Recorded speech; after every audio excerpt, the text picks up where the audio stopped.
We had guys the first day. He was an older guy. He pulled his hamstring. He's like, yeah, my hamstring's a little tight. He could still play, but he was like, it's a little tight. After the first practice or the first morning session, he was home by 4 p.m. that day. Yeah, they not. Yeah, if you're not a guy they signed or drafted, any type of tweak, we'll send you home right now.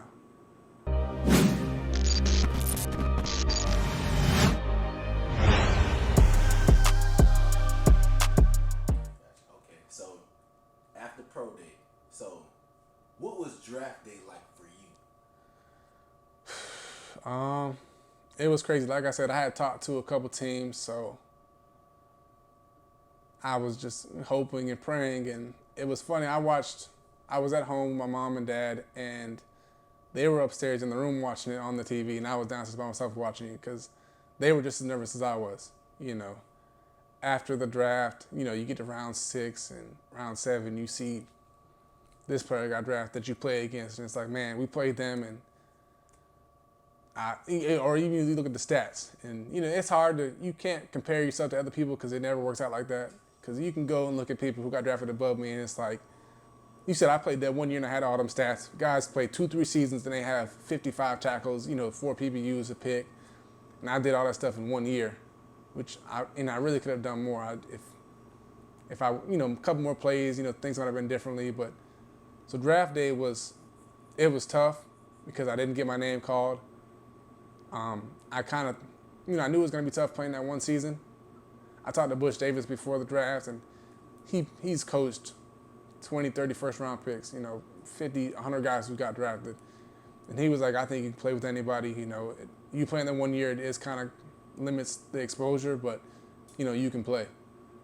So I had hoped that I'd get my name called, but after the draft, I'm sitting there and hoping for a phone call, and my mom was up there probably crying, but she didn't want me to cry, so she's in her room crying. I'm downstairs, and so it was a long day. You watch the draft now. People don't sit there and watch every pick, but when you're the guy that's hoping to get drafted, you see pick 1 through pick Mr. Irrelevant, 256, and just hoping for the best. Okay. So after pick 256, what happened? Did your phone start blowing up? Did you text, emails? No, actually, the Jags probably called 15 minutes after the draft. I did a workout for the Jags, and it's funny because I did a workout with the Jags and with the Dolphins. Like I said, the Raiders had talked to me, the 49ers had talked to the Packers a little bit, and everybody else wanted me to play safety. Jacksonville wanted me to play corner. I talked to my agent before the draft. I was like, hey, if I get the call from multiple teams, I don't want to go to Jacksonville because they want me just playing corner, and they had A.J. Bouye, they had Jalen Ramsey, they just paid DJ Hayden to come in and play, and it's just like the roster there was so deep at corner. I was like, me going, and then corner, I played corner, but I was a better safety. So me going somewhere to play safety was my ideal, landing spot. So the Jags called, they invited me to rookie minicamp, and went and told my mom. She was happy. She cried a little bit more. I was happy, just to get the chance. And the work started, went back to work the next day. Okay, so what was that feeling like knowing that you're going to be going to camp for your hometown team? After playing that Paxson, after walking on that FIU, after beating all these odds. Yeah. What's that feeling like knowing you're going to be going to camp with your hometown team now? It's just you're grateful. The opportunity, like you said, isn't given to a lot of people. There's guys that played 4 or 5 years in college and they never scratched or sniffed the NFL. So, and then playing for your hometown team, like it's awesome because, everybody from your hometown knows you're there. If you go get picked up by a team in California from Jacksonville, people might not know. But I'm from Jacksonville, so it's on the news. All the articles are local product, this and that, Paxton, this and that. And, all that to say, Paxton never gave me anything at the school. I didn't get my name anywhere or anything like that. So if anybody sees us from Paxton, you can put my name up there somewhere. But it was definitely a good experience. I loved it. The opportunity to play in front of my people, my parents, was awesome. Wish it could have worked out a little bit better, but things happened how they happened, and I'm thankful that I was given the chance. Gotcha.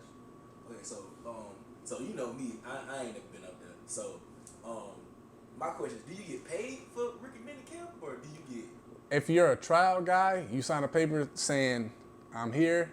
If I get hurt, I'm going home, and I'm not getting any money for this. And rookie minicamp for the Jags